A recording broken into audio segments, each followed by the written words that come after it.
do you want the paramedic who comes up to take care of you? Do you want that to be the kid who got the very best education and who got good grades and cared about going to school every day? Or do you want the guy who shows up and they're lackadaisical? Okay, I know who I want. Hey, if she's my sister and she's involved in an accident, God forbid, I want to make sure that whoever goes to render her aid has been educated because I care about my sister. I care about my neighbor. I care about myself. I care about my children, right? These are the people who are going to be literally taking all these jobs in the future, right? Welcome to the Sapience Podcast, the podcast that explores the inspiring stories and contributions from influential members of our community. My name is Sam, and today we are thrilled to have Isaac Barron, a remarkable leader dedicated to growth and development in North Las Vegas. Serving as a councilman for Ward 1, Isaac has made significant strides in local governance. His commitment doesn't stop there. He also holds a seat on the Clark County School District Board of Trustees. This dual role places him at the crucial intersection of municipal leadership and educational policy, where he advocates for initiatives that enhance both community life and educational landscape. Through his efforts, Isaac is helping to build a future where academic excellence and community engagement go hand in hand. Welcome, Isaac Barron. Well, thank you very much. It's an honor to be here. Happy to have you. So could you share a little bit about your journey to becoming a councilman and CCSD board trustee and what inspired you to take on these roles? Sometimes I ask myself the same question.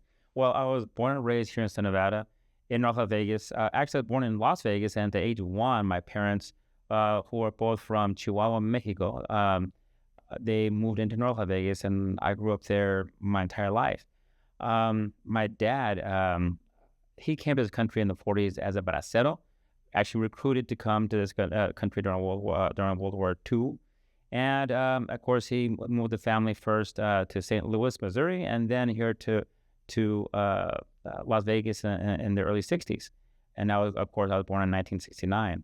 I was just a kid growing up in North Las Vegas, went to the local public schools, Jim Bridger, and I graduated from Rancho High School.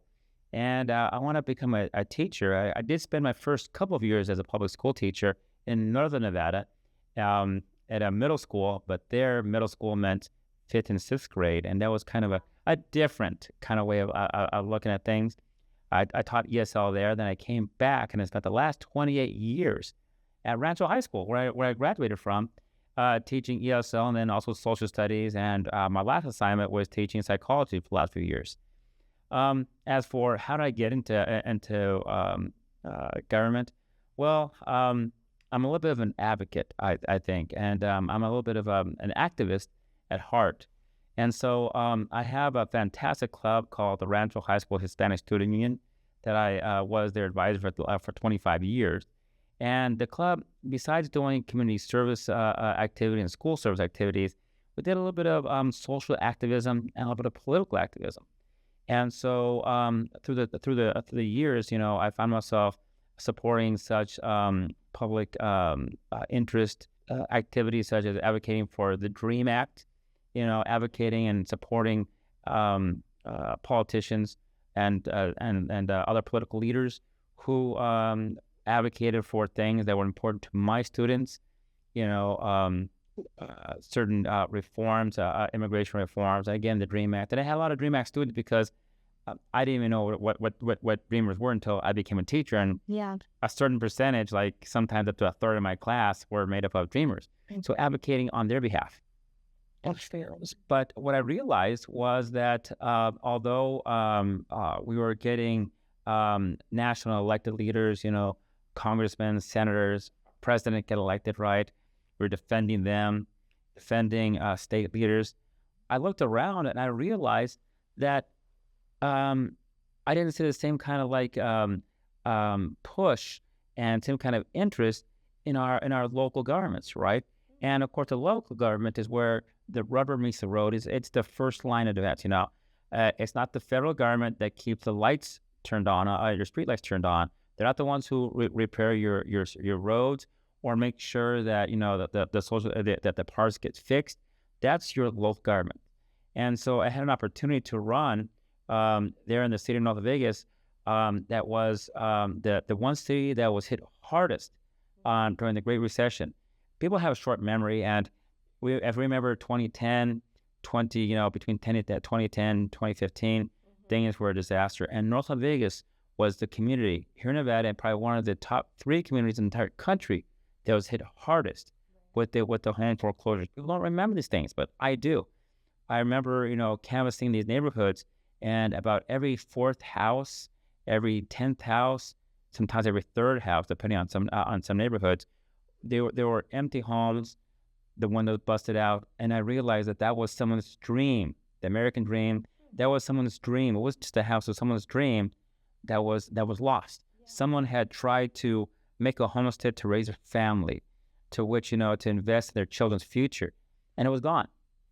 And so I did get elected there to lead North Las Vegas, and I found out that matters for our city were even worse than we thought. But working as part of a team, I had a great mayor to work with. Right, I had council members and entire staff that came together along with our community to make things better. We were able to implement policies that help not only bring back the city, but also put us on a future, on a path moving forward. We were building towards the future. There were no quick solutions. You couldn't claim bankruptcy because there's no such thing for bankruptcy for municipalities in the state of Nevada. If you can't make sure your financial obligations, you will lose your city. The state takes you over, and you're out of business. But we did things, of course, to build back our economy, to attract new businesses, to get our and while we're going there, to increase services for our residents. And I think it worked. Our city's actually in a pretty good financial position compared to we were. I got reelected. Then in 2022, I got elected to my 3rd, and now this will be my final time in office, my final term. And I'm happy to say that we have new things that are happening. The face of North Las Vegas, even for the most mature, a place where I represent, the downtown North Las Vegas part, it'll have a new face, and it'll have new services. And I'm very happy to say that the future looks bright, but we still have lots of work to do. Nothing's ever perfect. Mm-hmm. And recently, last year, I'm very happy to say that the state of Nevada, the legislature, deemed it important for the municipalities to have a say in the way that our local school board, the Clark County School District School Board, was run. So by state statute, they allowed each municipality to appoint one representative. That's here in Henderson, of course, one of our North Las Vegas women that I grew up with, right? My good friend Ramona Stoffegren. She lives out here now, and she was a longtime principal in the school district. She represents Henderson. We have someone from Clark County. We have someone from Las Vegas, and I was picked to be the voice of our city on the school board, and that's what gets me here. Yeah. In my heart, I guess I'm still a little bit of the advocate. I'm still, of course, the community activist, but I have to kind of make sure I channel that in more politically effective ways. Yeah, absolutely. Talking to you and hearing your response makes me feel so hopeful, because I love the idea that, Vegas does have good things coming. Our district is something worth fighting for. And that's what I really hear in your response is that there are so many good things to come. And I love hearing your perspective on that. It gives me a lot of hope. Yeah, it's kind of funny. When we're out in the public, not everything that we hear regarding our local school system is a lot positive. We have lots of challenges, right? I was given, I think, an opportunity to have a really good public education, and I think we as a society, our country has decided, and it's very unique among countries of the world. There's some countries that are touted as having a superior education system. But we have to remember here, we as a society, we believe in FAPE, a fair, an appropriate public education, free, a fair, appropriate public education. And that's actually a big thing. That means that every child that's born, if your children are born and they're probably pretty smart, and they have every advantage in the world, they have a stable background, and they have wonderful parents to support them, we accept that child if they come in through our door. But if we have children who are born with circumstances where they have physical disabilities, where they have emotional disabilities, we also have to. We believe as a society that we're going to educate that child too. We educate the children of the haves. We educate the children of the have-nots, and that's a really lofty goal. And so I'm really happy that in our society we believe that at our core, that every child has to be educated, and with that comes a lot of responsibility and a lot of pressure, really, upon the government to deliver on that notion. And so I'm happy to have been part of that as an educator in a public school district, and now I get to represent my city on the Clark County School District, the 5th largest school district in our country. Mm-hmm.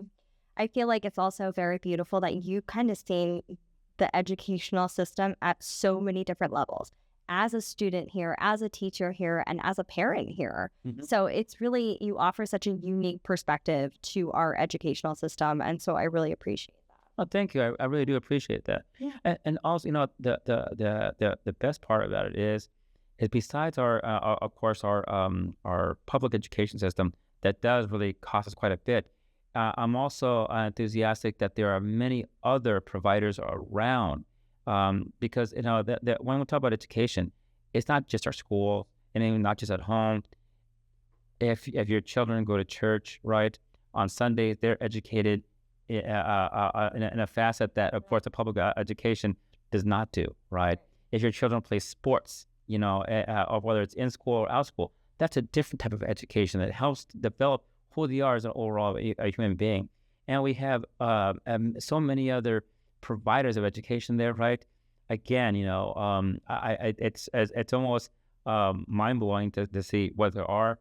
And I think the challenge is always what parents can do to make sure that they have access, the knowledge that these resources are out there, access, and also the ability to be able to implement that in their children's lives. Right. And I love what you're talking about is like this idea that education doesn't just happen in the 4 walls of a school, but really in life. And I think all our parents listening, teachers who are listening, like really could gain a lot of knowledge from that perspective, right? That our kids can learn in so many different facets, in so many different settings, right? It doesn't just have to happen at a school. It can happen at home. It can happen outside. It can happen going to soccer or going to church or wherever you're going. Your kid has an opportunity to learn at any point. I think if we take that perspective, I think that could be really powerful for parents. I think sometimes we don't realize kids oftentimes learn at their pace, and they learn at clips that we don't realize. For instance, you take your look into the park, and let's say you're not watching, but maybe you're checking your own phone. You don't realize your kid has climbed a low tree. And then when you look up, your kid's up there in that tree, and some people might panic. If your kids don't okay in that tree, right, they're up there, they might actually be following an ant trail. They might have found a caterpillar. And pretty soon, after they've had a chance to observe the caterpillar, they observe the ants and what their behavior is, they will have learned something, and they'll be able to dialogue with you. Hey, Mom, guess what I did? I saw a family of ants. And they'll tell you all about the ant trail. They'll tell you about the caterpillar. Maybe they saw a bird come and take the caterpillar off the branch. Yay, the circle of life continues, right? Yeah. But we can't downplay that. That is an experience. And for people who are watching this, just think of all the experiences that you had in education that were away from, a school environment, right? Right. And if you didn't have that, how much less your life would be without that. We learn great experiences, and sometimes we also learn other experiences that also shape who we are, and maybe they weren't positive things, right? Yeah. But again, education comes in many different forms. But of course, I'm tasked with a more formalized one, right?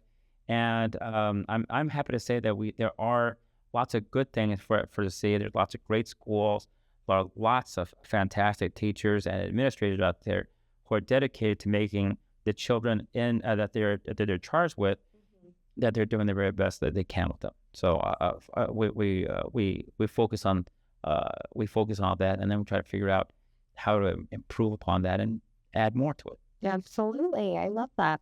Okay, so I want to move on to our next question.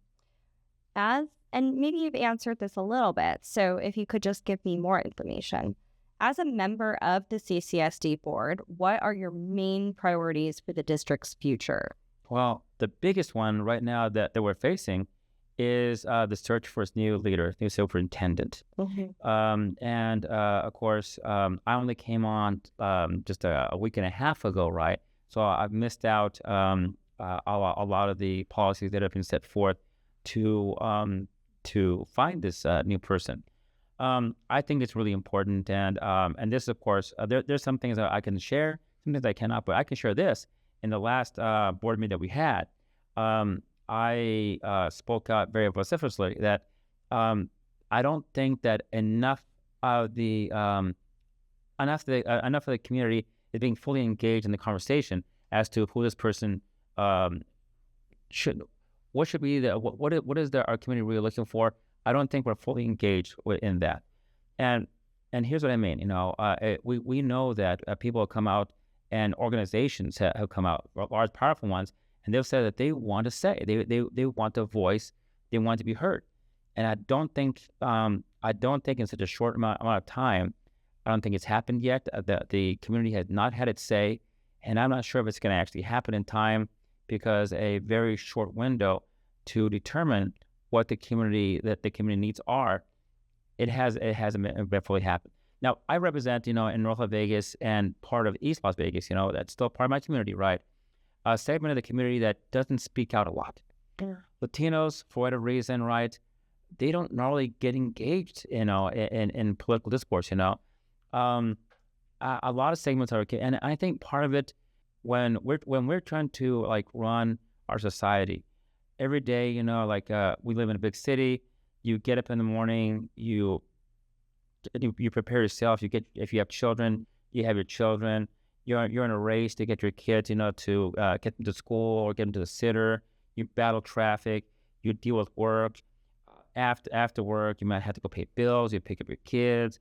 You have to, run your household, making sure everyone's fed, the dog is walked. You get the bills are paid, and then maybe you might have some family time in there somewhere. You get to bed by 11 or 12. The next day, you get up and do the whole thing. As a society, oftentimes we really don't pay attention to everything that's going around us politically. And like right now, we're in political season where we're being bombarded with ads everywhere on television, on social media, everywhere we're looking at, vote for this person, support this politician on that. But we don't look to see what's happening right here in our own backyards. Yeah. And right now, we're talking about, our school district, again, the fifth largest in the country, around 300,000 children, a budget of almost $3 billion a year, plus other considerations, right? And we take these things for granted. In many ways, we haven't seen a lot of community engagement, enough community engagement in the way I think our school district is run. Right now, for these positions, which is, it's almost a majority, right? 4 positions are up for a political question here. And they're going to be way down the ballot. And we're not really set up as a society to find out who these people are who are running at this point, right? Or we already had one election when we had a primary election. What percentage of our community came out to actually vote for them? Definitely not the majority, a very small minority. And then here in just about 73 days or so, the final ballots will be cast, and we're going to have 4 of the leaders, 1 maybe being replaced, and 3 definitely are going to be replaced. And then they're going to be coming in, and they may or may not have the training. They may or may not have the background to absorb so much. And again, if you look what's up to be approved and the oversight, it's overwhelming. Yeah. So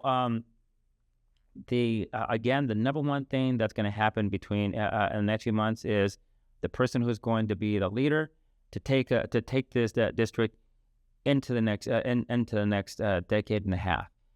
It'll probably be a 3 or 4 year commitment for that person. But whatever they do now is going to have far-reaching effects into the future. And right now, the thing that I find most interesting is how little our school district has changed. When I came in as a teacher, late 90s there, mid 90s, I was still using chalkboards. Yeah, I thought I was cool because I had different colored chalk, right? Hey, look at Barron. I had a different colored chalk, right? Right. And I had learned how to write on a chalkboard and start over here and then end up down there. And then it was amazing. We went to whiteboards. Then I started taking attendance and putting down the grades on a computer. I didn't have to like sit with a calculator all night to figure out grades, right? And then we keep on going, but think about how little we've actually changed. Our school year is still based on an agricultural system. The school year, 9 months, 3 months off here in the summer because children are on harvest duty. We're not on the farm anymore. My little kid, he knows what he knows what a cow is and he knows where his milk comes from, right? But I'm not going to be taking him out to milk our cow. Sure. Yeah. Not in Vegas. And then our children are advanced in this age of industry kind of fashion by age because that's the most efficient, but it's not necessarily the most efficient thing for them. And we force them to stay in school until they're basically 18 years old. When many of these kids, in other countries, already when they're 15, 16 years old, they're on the path to medical medical industry and medical careers, right? We haven't changed a whole lot. We're like 2 ages back, age of agriculture, age of industry. We're a post-industrial society. We're in the age of information where, the kids have more computing power in their hands with their cell phones, right? When it's appropriate than what was available to even, it approaches almost the computing power of a crazy supercomputer of just 20 years ago. It's incredible, and it's at their hand. So we have not, as a society, reconciled all these incredible changes. We've not had the chance to have the wisdom to integrate these new technologies and actually really prepare students for the future. I'm hoping that whomever is brought in as our superintendent, I don't have a vote. I'm a trustee. I get to, I'm supposed to be treated like a trustee in every other sense, but I don't have a final vote. But whomever I'll be looking at will be someone who actually can bring us more in a transformative model to deal with the realities that we have now, but to move our district on a path to a new future where these things make better sense. Do our children really need 3 months off during the summer? That's debatable. I see there's a couple of schools here in town that already they're working like what we did in the city of North Vegas. We actually have a 4-day work week in the city of North Vegas. Yeah. Now, with that 4-day, and part of it was, to be practical, we had to cut costs somewhat, right? But we found out that in a 4-day work week, our employees work 4 10s. We found out that instead of production going down, productivity went up. Mm-hmm. Productivity went up. Sick days for our employees went down. Happiness went up. Yeah, and that's an important thing.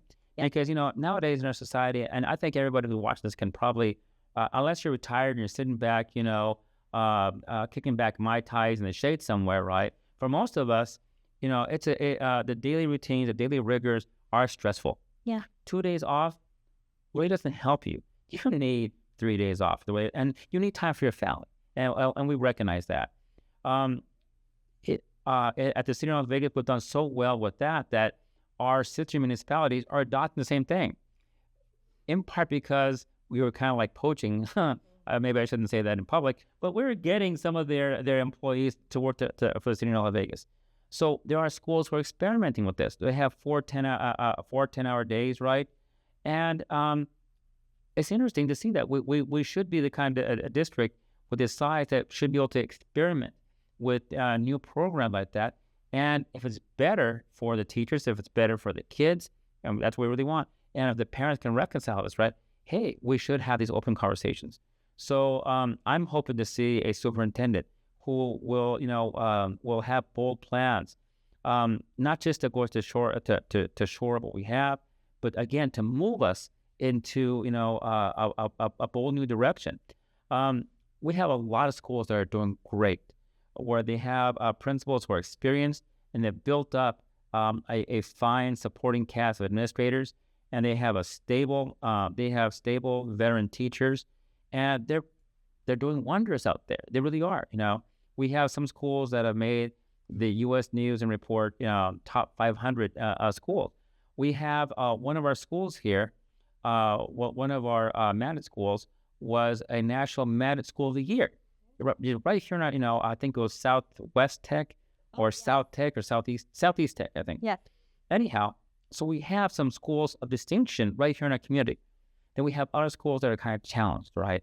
So I think it's also going to be, the task of the new superintendent to not level the playing field, but rise up. We rise up. A rising tide will float all boats. The schools that are, of course, that need more performance and need something to help them along. And our entire community here is so diverse economically and culturally, right?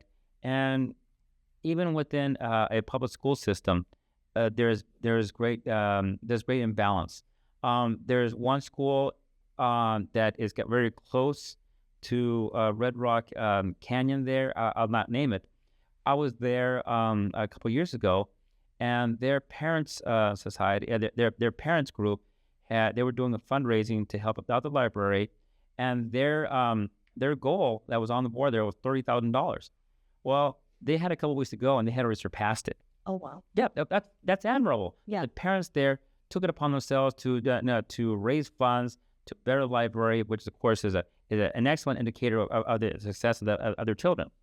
Mm-hmm. One of my schools right here, and where I live in North Las Vegas, I live right in the hood, right? I live right in downtown Las Vegas, in a little house that I bought when I was 22 years old. But in the neighborhood, in one of the neighborhood schools around the corner, they have a fantastic program, a fantastic archery program, and they had a much more modest goal. They were trying to raise, I think, something like $3,500. We're talking about two schools in the same district that have the same kind of funding formula, but they have two entirely different financial, realities.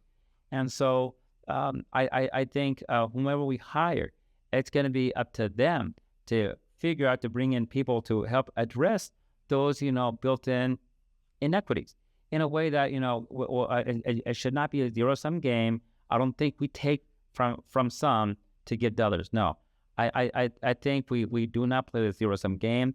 We find ways to rise up everybody in an equal manner. And it might take more funding.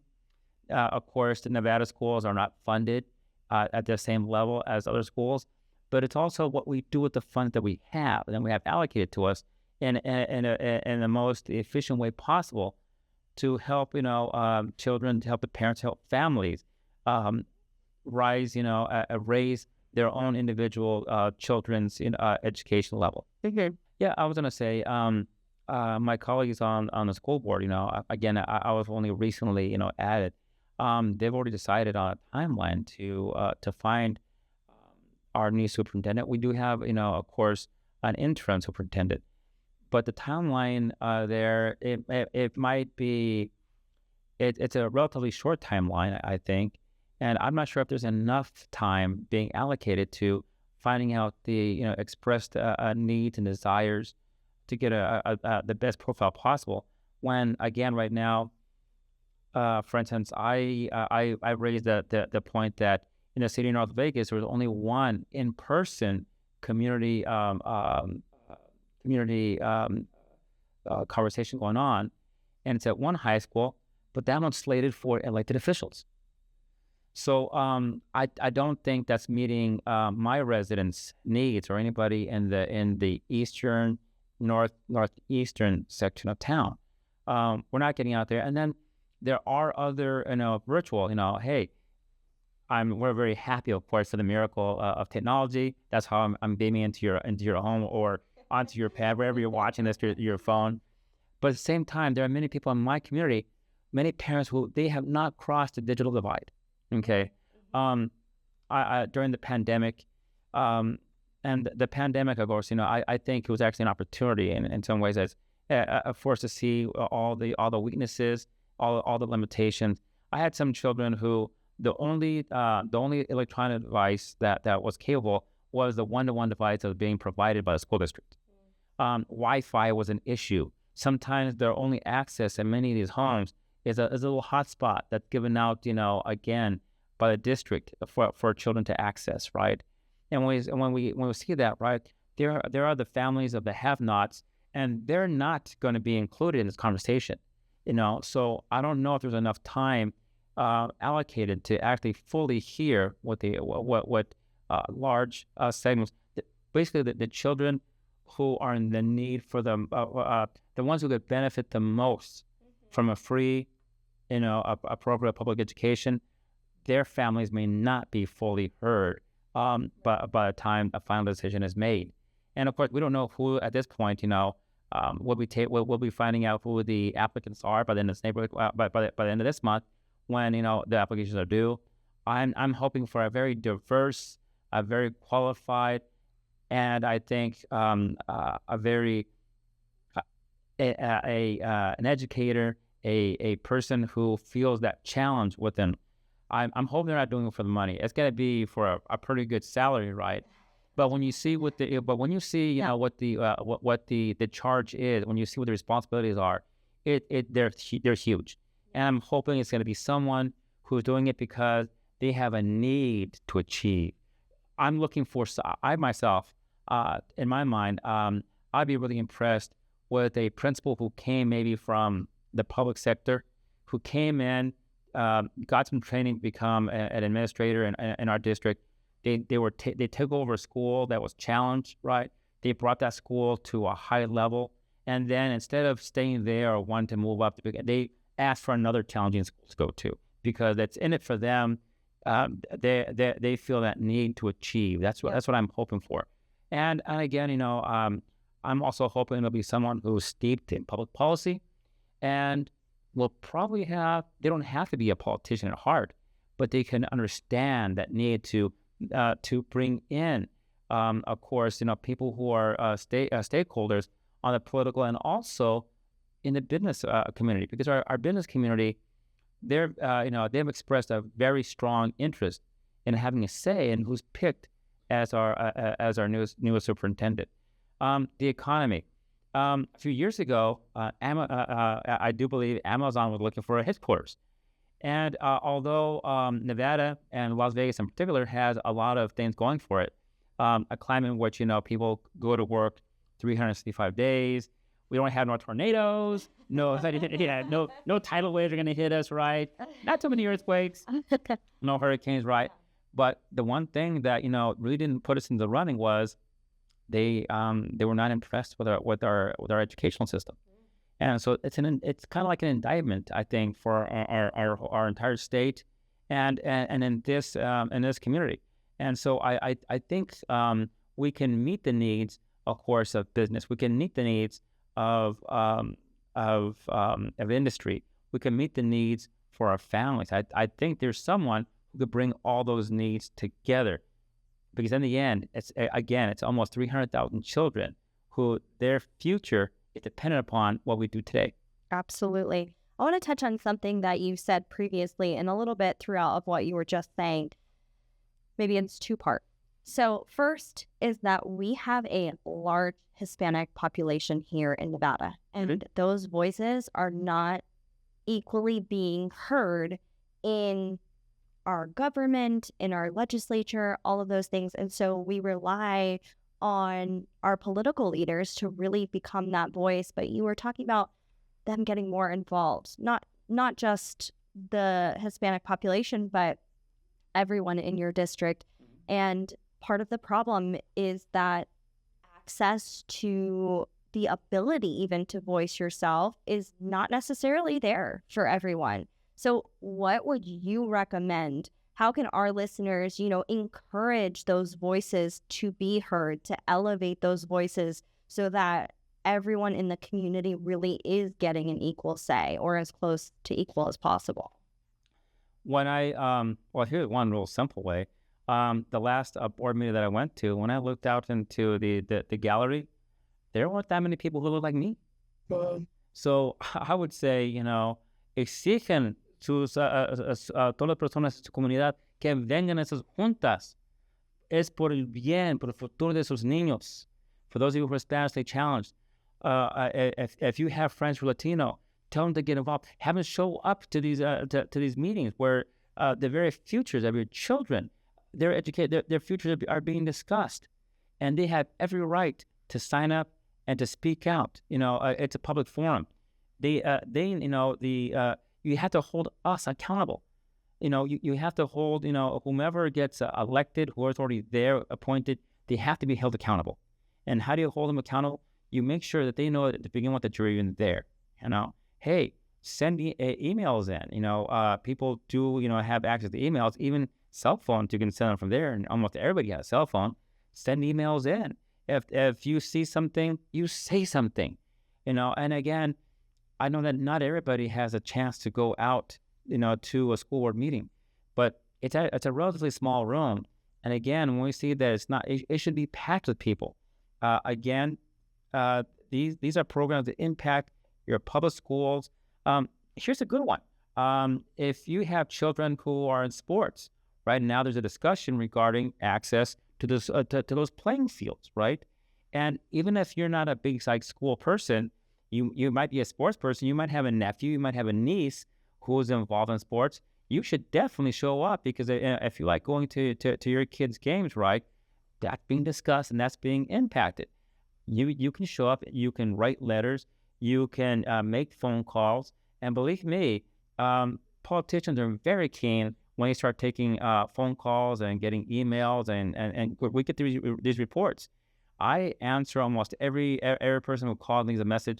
I make every effort to either personally call back or to have it sent to someone who can actually answer the question better than I can. And if you show up to these board meetings, right, that's how you have this happen. Right now, a school district has put out, on the website, it says superintendent search. It shows, where you could actually click to have, a survey come up where your opinion is being recorded. And I think I heard it's only been up for like about a week or so, and already they've had good response. But hey, it's 300,000 children, just about. So I'm thinking there should be at least 100,000 responses. And if it's anything less than that, right, is the entire community being engaged? It's not sure. So to me, if we have to take more time, I'd be okay with that. We have to get, for something like this, we have to get it right, because we can't be hiring someone. We're not hiring someone to make a pizza for us. We're not hiring someone, to do a DoorDash for us, right? We're hiring someone who's going to be the leader here for a very large, a very expensive and far-reaching institution. So this one should be done and with a lot of care, a lot of transparency, but with a lot of input. Absolutely.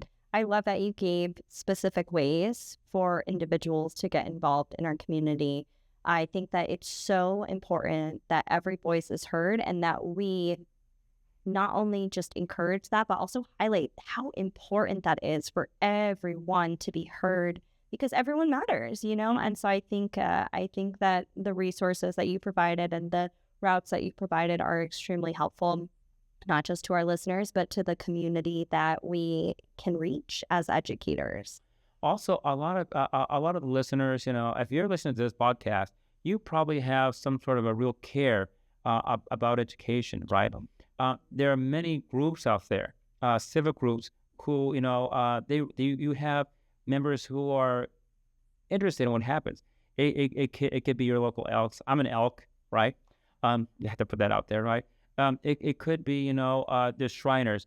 It could be a Mamas on Motorcycles group, right? And I think that they exist well. Well, there's no reason why, these civic groups, right, can actually come together. There was already one community focus group that happened just this week in the city of Las Vegas.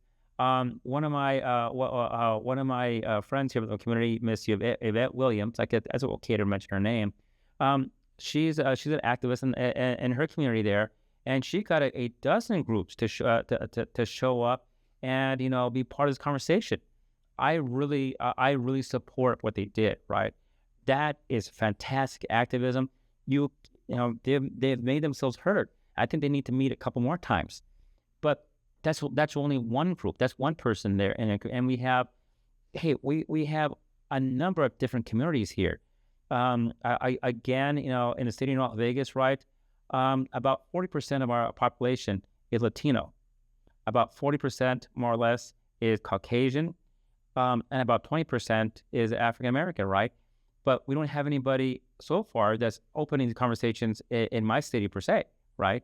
They need to be heard. And even all the different subgroups there, right? They need to be engaged because, again, education is for everyone. And the place where, of course, where all these intersect are in the schools. And of course, I have a new little kid in my life, right? Someday when he goes to school, he's going to be going to school, I hope, in a very diverse school where he's going to make, friends from a very diverse, economic point of view, not to mention, of course, a cultural, right? And, he's going to become richer as a human being with more people that he comes in contact with. So, definitely, I guess you can say I do have an ulterior motive. I want the best schools, right? Because that's going to benefit my neighbors. It's going to benefit the economy of the city, but it's going to benefit my own kid here personally. Absolutely. I mean, I have 2 little kids myself, and so I am equally invested. And, like you said, you want the best possible. I think everyone listening would probably agree that they want the best possible for their kiddos. Yeah, and there's been our school district is not growing with the students, and this is going to sound kind of controversial. I think it's because many parents have already begun to weigh the situation, and they're beginning to send their children to charter schools. And I don't blame parents for that's your kid. It's your that your child is not just your kid. It's not your property. That is your legacy. It's your family's legacy. It's the most precious thing you have, right? Mm-hmm. So I don't blame parents from seeking alternative education, or if it's extra education. If your kid's at a public school and they're going to a program after, nothing wrong with that. If you decide to put your child in a public or a charter school, I don't blame parents. I think they're doing the very best decision they can. But if you're a parent who your kid's going to a charter school, I think, well, that really doesn't concern me. It does, because it's the public school system that sets the tone for the entire city.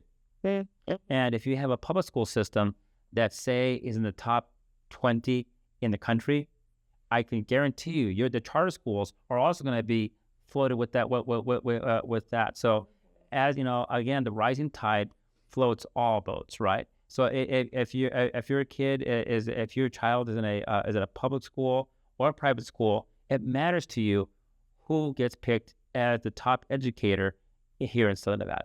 I love that. I love that you also, kind of reach to all the audiences here that we're going to be talking to. So absolutely. And I totally agree with you that we all should be concerned, and not concerned in a bad way, but we should all have investment in this and care so much to look into who's going to be leading our children for the next foreseeable future, And, and with that, we do have elections coming up. Yeah. And again, it's hard for people to stay engaged. I'm sure many of you are probably already up to here with all the political ads, right? But, I'm kind of hoping people do look down ballot,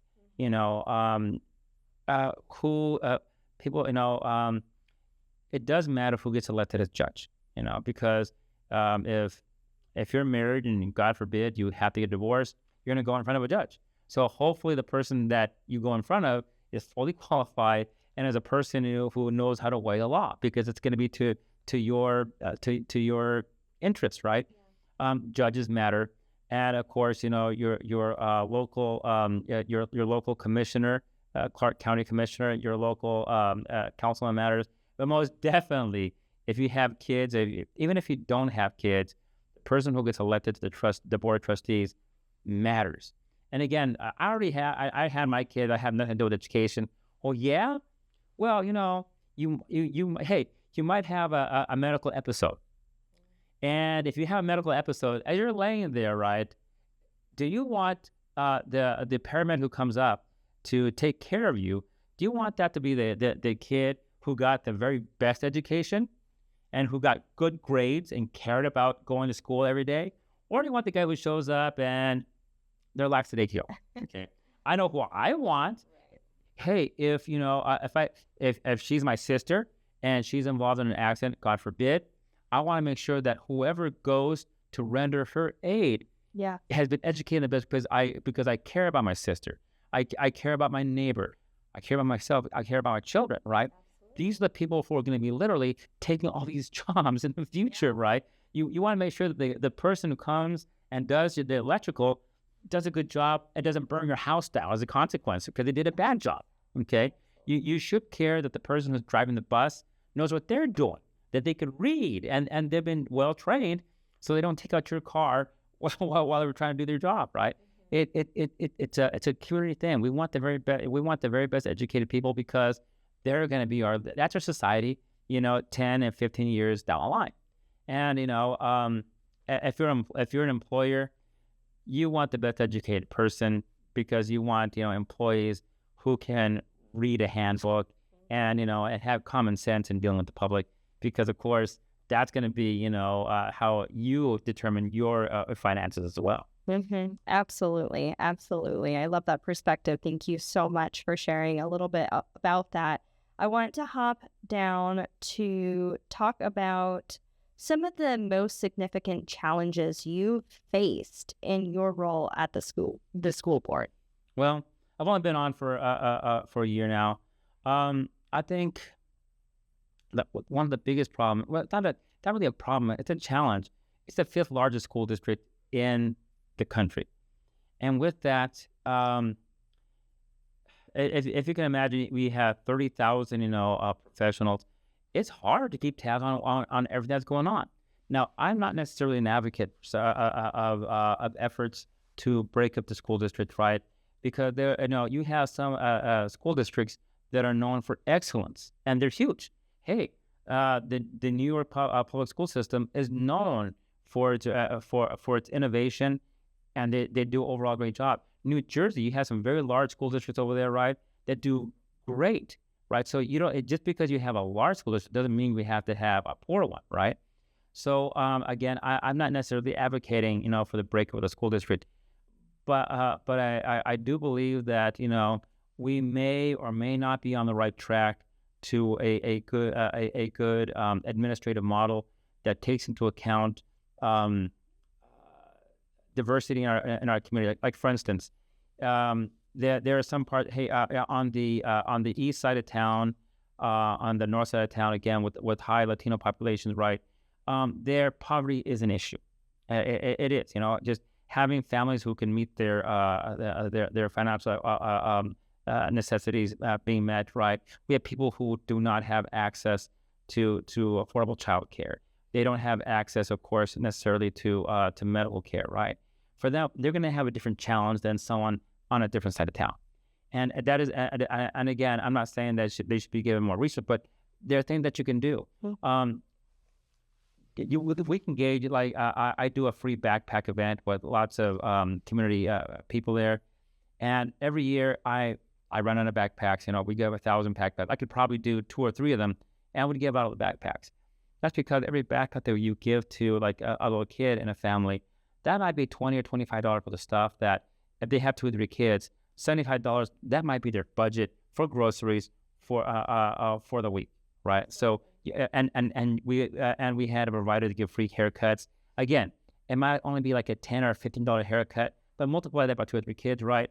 that's the gas money for the vehicle for the entire week. We just gave to them, right? So we have to. I think there are challenges in meeting the built-in inequities that we have in our community, right? And there are built-in inequities, and they've been around for a while, and I think we can do things to mitigate that. Some things, of course, are going to be out of the purview and out of the reach of the Clark County District. Like, for instance, overall, not just our community, but nationwide, we have a shortage of affordable housing. And that wasn't something that just came up overnight. It's been building up for, I think, for a few decades here or there, right? So, again, that's something that's a community issue that spills over and affects, the children who are on our school district. So that's another huge challenge, right? I'm happy now that we have had new inroads in making medical care more affordable, but it's not there for everybody yet. Okay, mental health. Again, we saw that as from the pandemic on. I think there's always been a need for mental health in our community, but we're only now beginning to even begin to address it. So that's another challenge, and these are challenges that are not just for the school district, but for all the local government, for our state government, national government. But I think working together, we can probably mitigate and begin to solve a few of them. In specific here to the main challenge in the Clark County School District is, I think the biggest thing I see from a 30,000 foot level is we need to evolve. Again, it's like there's the belief that you need, when we say more education, that you need to add more time to the school day. Just because you add more time to a school day does not mean that the kids are going to be actually educated more. Okay, you can go ahead and add more requirements for graduation. That doesn't mean that the kids are going to get better educated.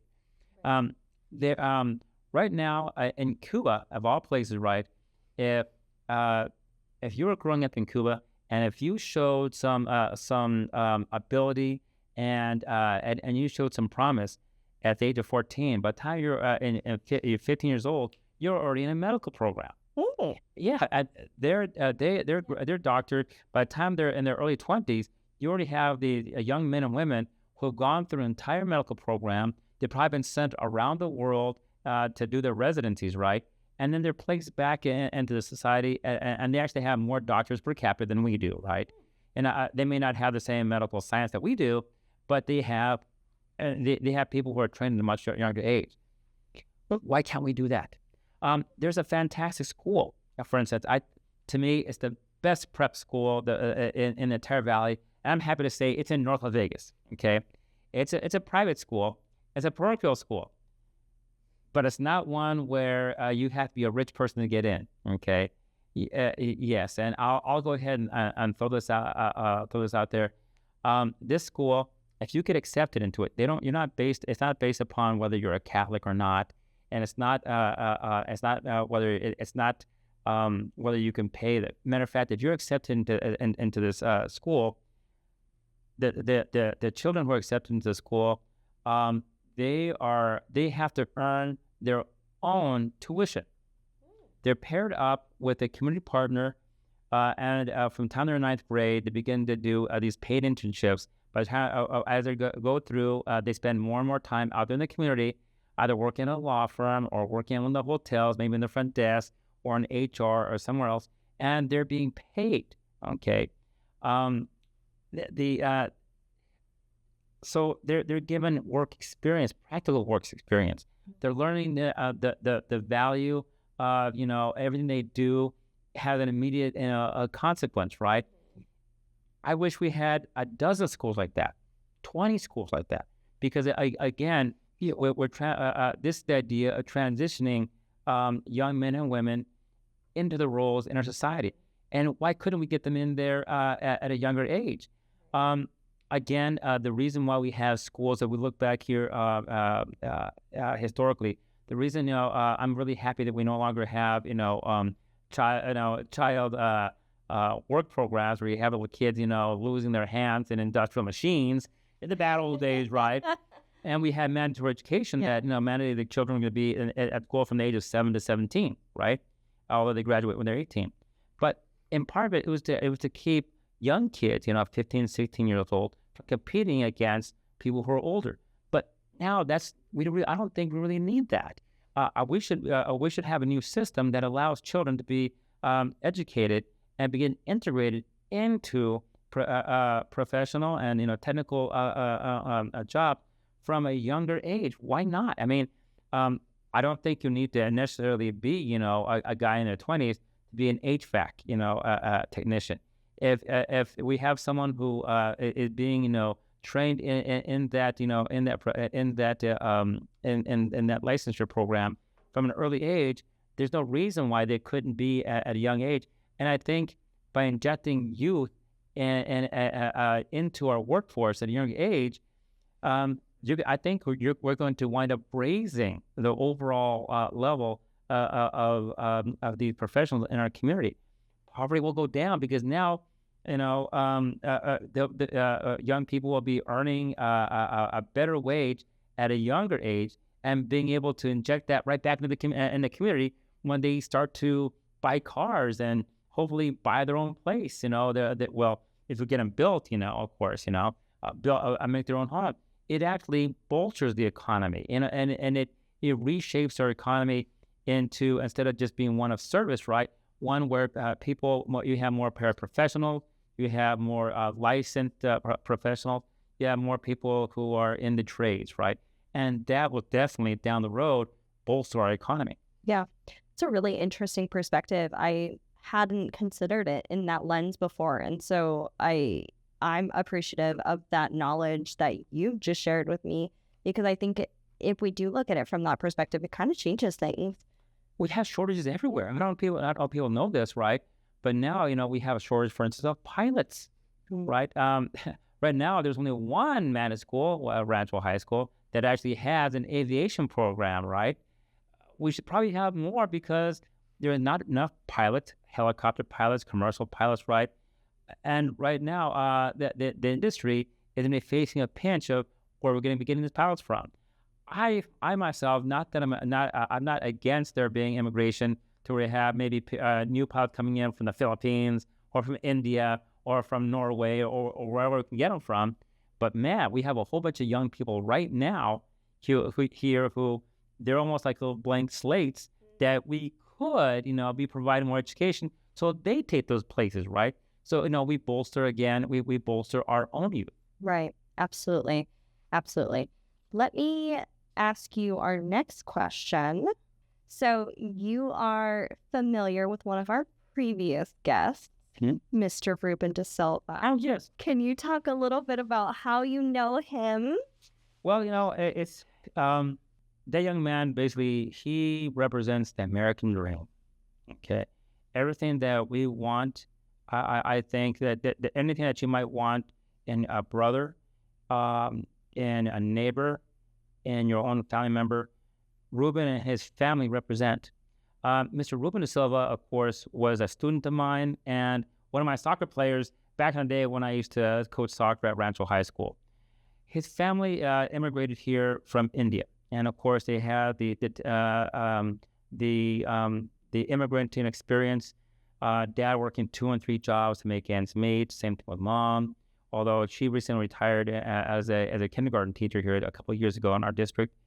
And they grew up in North Las Vegas, right? There's 3 brothers and a sister, and their dad, God bless him, he worked himself, I think, to an early grave, right? Just to make sure that the family had everything they needed. But the one thing they always did is he made sure they had the very best education, and that meant, again, working in 2 and 3 jobs to give them a parochial education. And again, there's nothing wrong with that. For the high school, of course, the whole family goes to Rancho High School. They transitioned to public, where they made an impact. Those children, they're all naturally bright, I think, right? But they have, of course, that I'm going to say that work spirit, right? They work really hard. They're all gregarious. By the way, all 4 members of the family, Ruben set the precedent, but they were all like prom kings and queens, right? All members of the student government, right? involved in things like the Rancho High School Hispanic Student Union, even though they're Indian. But hey, it's whomever you want to work with. And so they represent, of course, that American dream. Eventually, the father settled on purchasing a piece of land right there in downtown Las Vegas, across the street from their beloved church, because they're very strong with their faith, and built a home there. And each one of the brothers has made and sister has made their contribution in society. All of them are members of the military. Ruben himself, I don't know if he mentioned this. We probably didn't, because he's also a very, considering what he's accomplished already in his relatively short time here on this planet. He's also a Purple Heart, a veteran. He was grievously injured, in a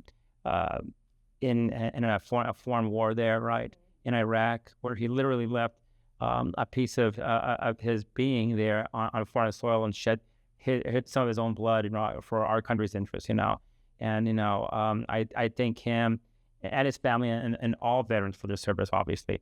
But he came back, and he is Ivy League educated, Yale.